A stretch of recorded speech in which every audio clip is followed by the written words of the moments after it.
Hi, I'm Stephen Oram. I'm a near-future science fiction writer, and as you can see, I'm coming today from a green cupboard somewhere in central London. I write novels, I write short stories, and I also write flash fiction, and there's more about that on my website, stephenoram.net. Today, I'm going to read you a piece of flash fiction called Kept Apart, which is from my collection Biohacked and Begging. And the reason I've chosen to read a piece of fiction, and this bit of fiction in particular, is what I think fiction can do is challenge our perspectives on the world, can make us see different points of view, and obviously it entertains at the same time, which I hope it will, and I hope you'll agree that this story entertains you as well as, I hope, pokes and prods around a little bit in terms of, let's just say, perspectives, point of view, and all the rest of it. I tend not to write pure dystopian or pure utopian, but somewhere in between. And I think it's that grey bit in between, or possibly the journey between dystopia and utopia, that is where the interesting stuff happens. So, the story I'm going to read is called Kept Apart. Here's a nice postcard that the wonderful artist Kim Hudson did for this particular story. It's very nice. And yeah, from Biohacked and Begging, we have Kept Apart. We leap off the train and run down into the deserted streets. Boyd has become more and more frustrated over the past few months with the isolation of where we live. Our neighbours are nice enough, but they're not like us. So here we are on our way to Confusion, the club that welcomes everyone, to spend the weekend with our own kind. We have to cross at least one no-go zone to get there. It's dangerous. Surrounded by hostile residents, the inhumane humans, we call them, hiding in the shadows, waiting to eliminate you. So it's best to make the attempt when daylight is fading and before the street lamps shine bright. Dusk is our only hope. And that is what we're doing. We have 45 minutes to make the journey. Boyd pauses and studies the map on his phone. We're lost, I say. No, we're not. Give me it. He twists so I can't reach. It's this way, he says. In the distance, a solitary community policeman stands erect, watching. I don't like it. I'm scared, but Boyd needs to do this, and I need Boyd. I follow him into the darkness of an underpass, staying a few steps behind because I'm annoyed with him. The dim light makes the walls appear soft, without edges, and the sounds of our footsteps disappear immediately as if they've been eaten. I catch up to hold his hand. No, he says, and pulls away. Idiot. As we emerge, it's darker than when we entered, as if the density of the underpass has somehow attached itself and followed us out. He points to the right. Down there. The street widens. It's deserted too, but the mustiness has been replaced by a hint of floral scent, as if someone has sprayed the air with an artificial freshener. Cosy light spills out onto the pretty front gardens of the smart-looking houses that line either side of the street. It says there's a turning here, he says. It's a wall. It's obviously wrong. It can't be. If the satellite sees a road, there must be one. Maybe it's faulty. It's not faulty. It's the best money can buy. Heavy footsteps invade the silence of the street. We turn. Another community policeman is walking towards us, carrying a cube in front of him. His eyes flick between us and his device. Boyd crosses the road quickly. It's got to be here somewhere, he says in a low, anxious voice. Maybe there's a gap. Give it here, I say, reaching for the phone. I know what I'm doing, he snaps. Your stupid phone and its crappy maps will be the end of us. I suck my teeth. He shoves it in my face. Look, there's meant to be a turning just here. I grab it and glance at the map. Okay, you're right, but it's not there, is it? I trace the screen with my finger. Why don't we try this route instead? The policeman arrives. Are you looking for Trelawney Close? He asks. Yes. Well, why do you ask? He taps his cube. Surveillance is vigilance, and vigilance keeps you safe. Is there something wrong, officer? Asks Boyd. The policeman leans in close and lowers his voice. Come on, I'm not stupid, and neither is anyone else who lives here. The two of you stand out a mile.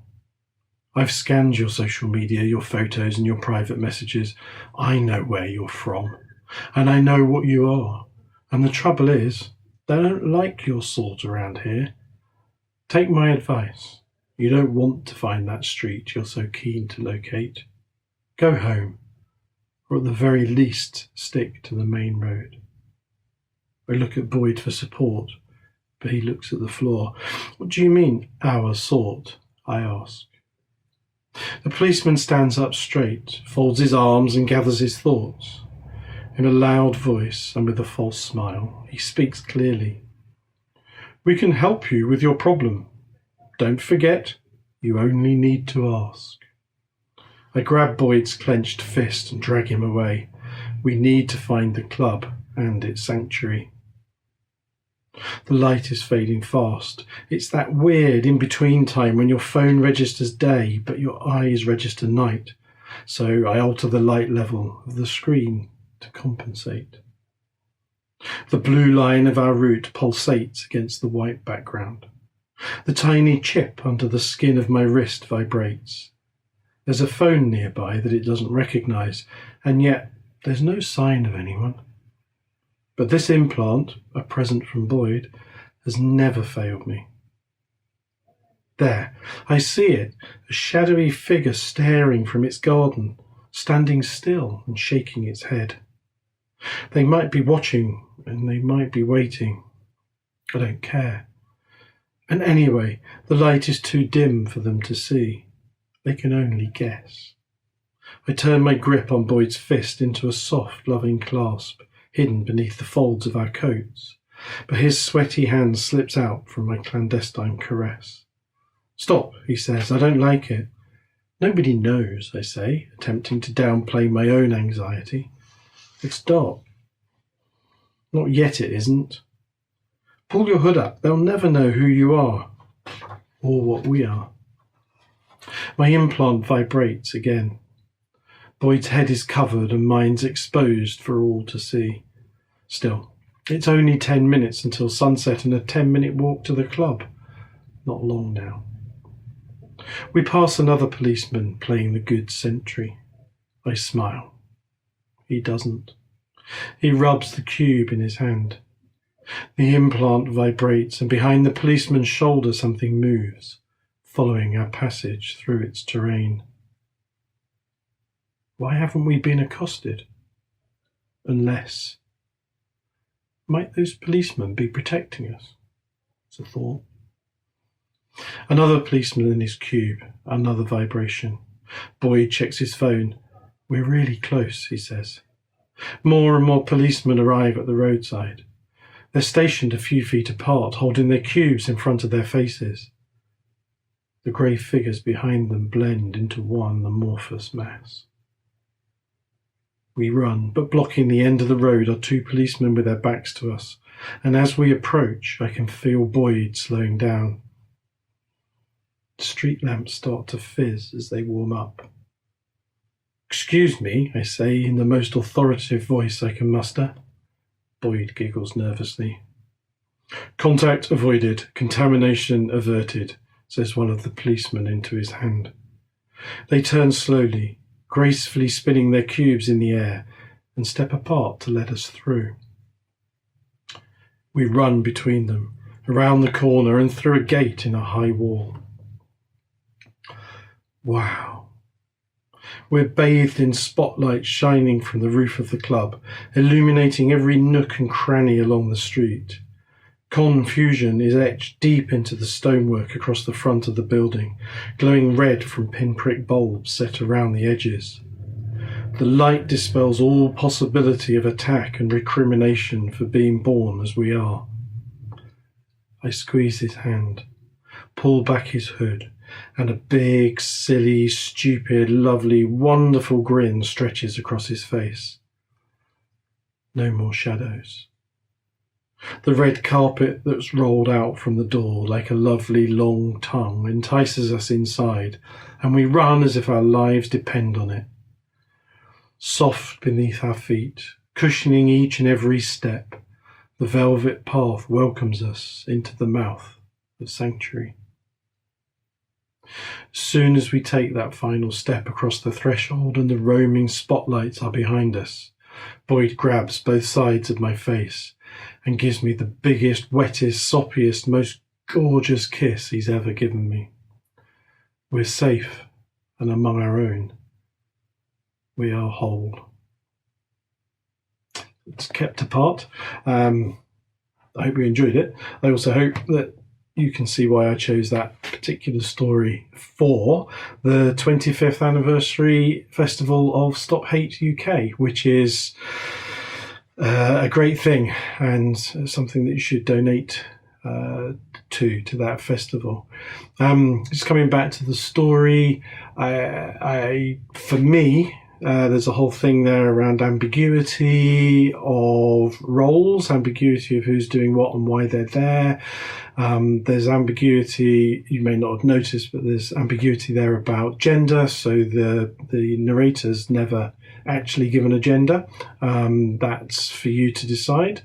And I also find that quite interesting to hear from people what gender they feel that narrator was, or in any of the stories where I'm not specific about gender or various other things.